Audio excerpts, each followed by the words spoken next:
Hi, and welcome back to another episode of The Breakdown with Bethany. I'm Bethany Braun-Silva, and today my guest is Laura Casselman. Laura is the CEO and the author of the upcoming book, Trust Your Increments. We're going to be talking about one of my favorite subjects, which is women in the workplace, so stay tuned.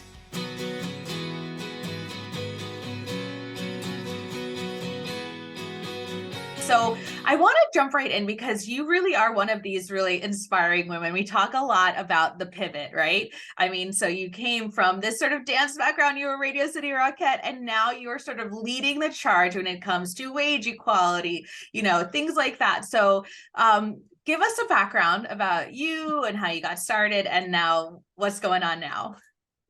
Wonderful. Well, first of all, I'll back it all the way up.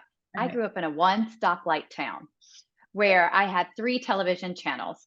So I lived in my imagination, if you can only, wrap your head around that. I just wanted to get out and see the world.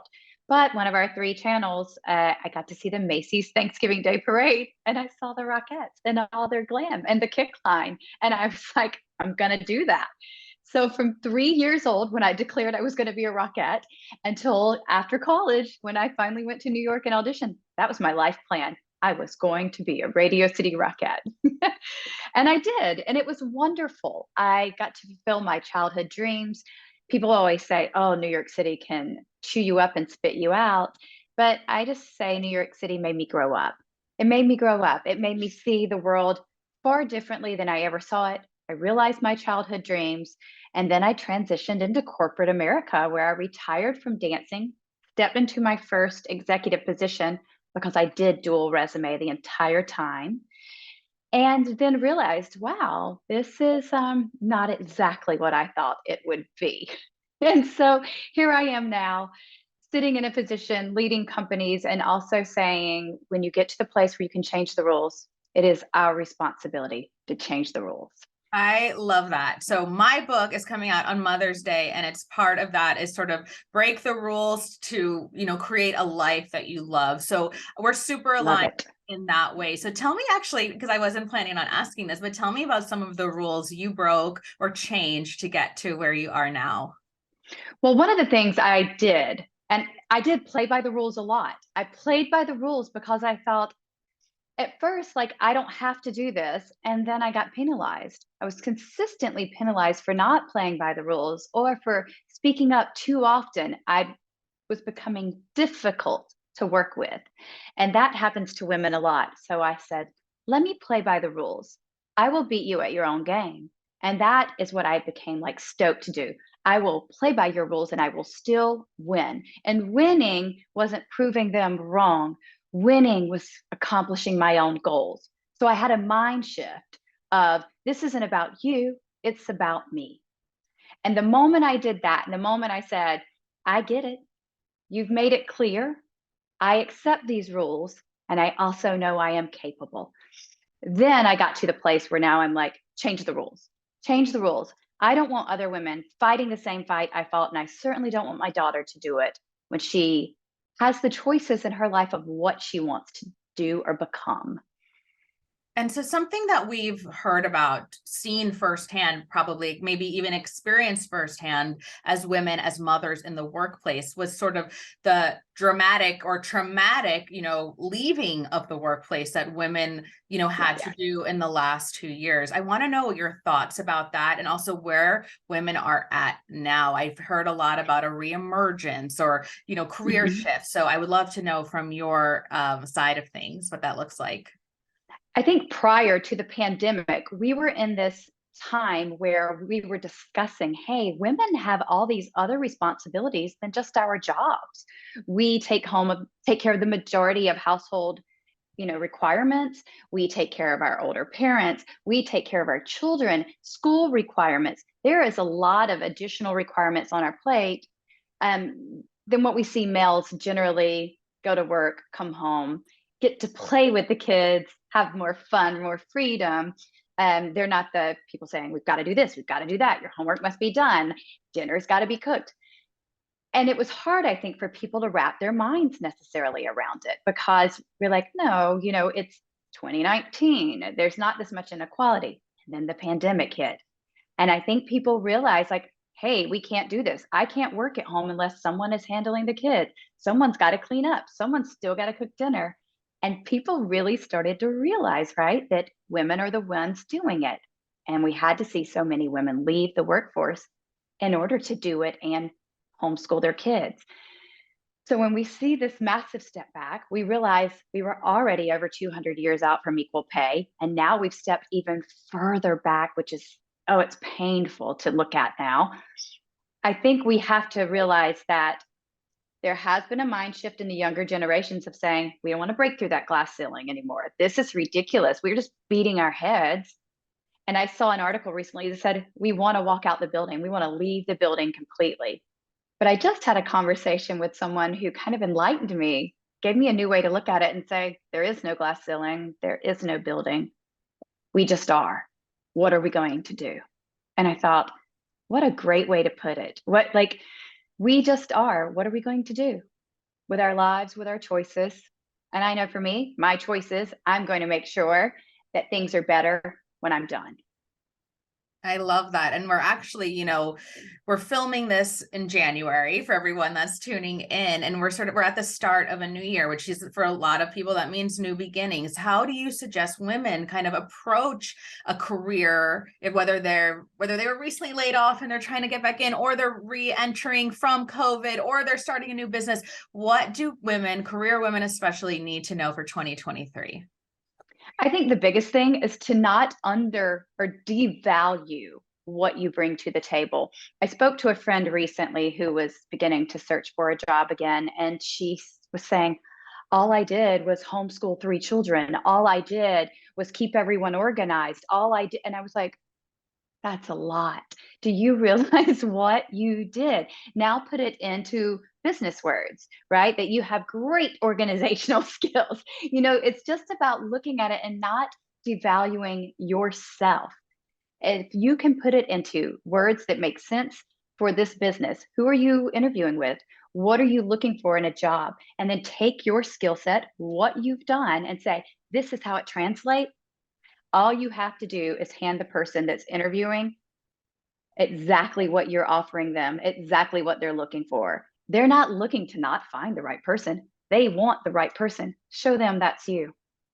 I love that. Oh my goodness, Laura, something I also know that you can speak to that I'm really interested in hearing about are ways that women can create their own luck. So can you tell us about that? Because that's something that I love to explore for myself. Maybe it's a mindset thing. Maybe it's whatever it is. I can't wait to hear what you have to say about that. Well, I absolutely believe it's a mindset thing. I believe that how we look at life, how we prepare ourselves for the day, is how the day is going to turn out. So before I go to bed each night, I go over my to-do list for tomorrow. So nothing that I know is coming is going to catch me off guard. There's going to be other things that will certainly catch me off guard, but I already know what's planned for the day. I know what's on my list. I know what I need to accomplish. So anything else that shows up, no big deal. I've got this under control. And I just, don't get me wrong, I'm human. I may have a moment where I love to curse. I will say some ugly words, but I don't go say them at other people. I just throw them out and then I get it done, right? In the South, we say, put your big girl panties on and just deal with it. There's not a day in life that I don't have my big girl panties on. I put my big girl panties on. I am fully capable and I believe I'm worthy. I believe I am capable. And I think it's a mindset. I show up, I educate myself. I'm constantly working on myself and doing better. So I am creating my own luck. I'm not sitting at home, even though I am right now. I'm not sitting at home just waiting for someone to knock on my door with all my dreams. I am actively pursuing them. I am out there. I'm doing the work. I'm showing up consistently. And so I know, might not come today, but everything I want, I am going to get. Oh my goodness. I just got goosebumps thinking about that. And Laura, I know you're a mom. You mentioned your daughter already. How do you sort of pass that sort of mindset practices down to her? Because I know it's so important for our children to sort of, we model like what we want them to be. I think it's a really great thing for parents out there to understand that mindset. And how can we pass that down to our kids? I think the words we choose to use matter so much. I don't tell my daughter, I have to go to work now. I get to go to work. I get to go to work. I get to be responsible for this many people. How fortunate am I that these people rely on me? I think it's a huge responsibility, but it also is, it's thrilling. People trust me to work with me. And so I like to share those things with my daughter and just choose the right words each day. I think it's funny. She's just over 2, and her teachers tell me now, they say she's going to be a CEO. And I go, oh, I know, because she has her mind and I allow her to speak it. There are times that I say, whoa, it's okay to feel that way, but we don't get to treat other people that way, right? Feelings are great. Feelings are normal. We can feel those. We need to talk about them, but we don't get to make anyone else feel negatively, right? So we talk about those things, even though she's only 2, and she understands. Like, she'll say, so and so tried to make me feel bad today. And I'm like, and what did you do? She'll say, I hugged him. Like, she's so funny about that, because I say to her all the time, we get to do this. We don't get to make other people feel badly. How exciting. We get to go to work. And, she'll say, I'm going to work too. And she'll sit down and start writing, even though, it's scribble. But I'm already setting that mindset of like, this is a privilege. It is an honor. Oh my goodness, how nice, how nice. All right, let's get to the book. Tell me about this title, Trust Your Increments. I'm so curious to know what that means, and how you came up with this concept. So I was this small girl in this small town with big dreams that seemed impossible. I wanted to leave a one stoplight town in the middle of nowhere, South Carolina, and be a Radio City Rockette. And then I wanted to be a CEO of an international company. And if you just look at the whole, it's a lot. But if you work backwards and break it down into incremental steps, it's just a checklist. And women in particular, we know how to handle a checklist, right? We know we know how to make our list, check off the things that need to be done, and that's all I did. So I think that we are all wildly capable, and we don't need to overcomplicate it. Let's just create the end goal. What is it? Write it down and work backwards, and then start checking it off. So I'm known for training other executives of how to accomplish their yearly goals for their companies. Nothing fancy. I have just a spiral notebook. The first page of the notebook, I write down my yearly goals. And then every day from there, it's what must be accomplished this week, what must be accomplished today. That's it. Check off the list. It's rare I end a day without checking off my full list. If I do, it's usually because I'm waiting on a third party to get back to me with something I need. Those then are immediately carried over to the next day, and I follow up. I don't wait and just hope someone's going to deliver what they said. I follow up. I'm not annoying, but I am, hey, just checking in. We said we'd have this yesterday. What are we looking at? And if they say in 2 days, I'll follow up in 2 days. I'm not going to bother them in that in-between day. But the incremental steps are something we are all capable of. And that's why I say that we can all get to our own definition of success that way. And Laura, I'm curious, how did you cultivate this attitude? Because I think could be something that you're born with, something that you developed along the way. I personally don't think that I am there yet, even though I have big goals for my life, for my career. But this idea of being so organized about each day, each week, things like that. So I'm curious about how that sort of came into you. Okay, well, first of all, let me admit I'm human. I'm organized. I'm very organized, but I don't know what's for dinner tonight.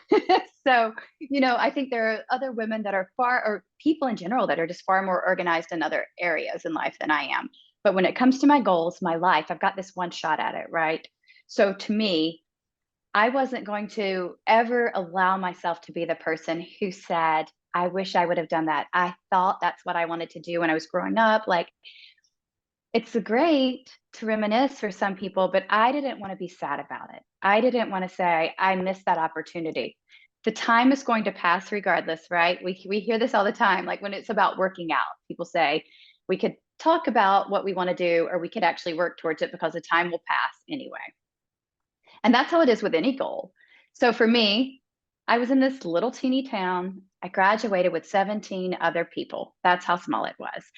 And New York City seemed impossible, but I knew it wasn't. And so I was like, okay, how do I make it there? And how do I become a Radio City Rockette? I was a child. What's within my control? Going to dance. practicing every day. So I just wrote out the steps. These are the things I need to do. Going to university was not negotiable with my family. So go to a university where I can not only take class, but I know I've done the research and there's this private dance studio that has this history of these things. So for me, mine was research, build the steps, because it's all about accomplishing my own goals and making myself feel good. And some people will tell you this is selfish, but I'm a big believer in happy people. When you do the things that make you are happy, we don't hurt other people. Happy people do not hurt other people.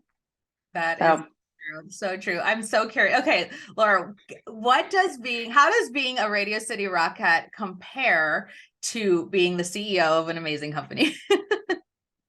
Okay, truly, so much harder, so much harder. I kind of had a feeling you were going to say that. I know, you have to be so disciplined, right? Yes, and the discipline I love. I love the discipline, but the Rockettes are a precision dance troupe. So it's not just about doing the things, it's executing them perfectly every day, but not just every day. You can do up to 6 shows a day. So it's tough. And after every single show, you are given notes. You are given notes about what you did not do right. And so it's also hard to get in the mindset of, I did this wrong, I did this wrong, I'm not good enough. And to reposition that to say, I'm going to do this better next time. I'm going to improve on this, which is what Rockettes have to do. You have to, after every time you're given a note, say, I'm just going to do it better next time, as opposed to, I failed again. And so I think that's a big thing. Also, team building. Rockettes is team building. You have to work together every single day. You fall down on your job, it destroys the entire line. So I think it was just about showing up, being consistent, never making a mistake that you couldn't instantly correct. So a lot harder than being a CEO. Oh my goodness, I love it. This has been such a fabulous conversation. Please tell everybody where they can find you, where they can get the book. If they want more information, please let us know. Thank you. So Trust Your Increments is already available wherever you normally buy your books. I would love for you to go and pre-order my book, because it's not just about what I have to offer. There is a huge bonus with the book. You will find inside the book, it will tell you how to access incredible interviews with people that are far more intelligent than I am and have far greater success than I do in life. And they're sharing with you their best tips to accomplish your goals in 2023. Amazing. Amazing. And are you on social media? Yes. The Laura Casselman is my Instagram handle, or you can find me on my website, lauracasselman.com. Awesome. All right, Laura, thank you so much. Thank you. I appreciate you having me.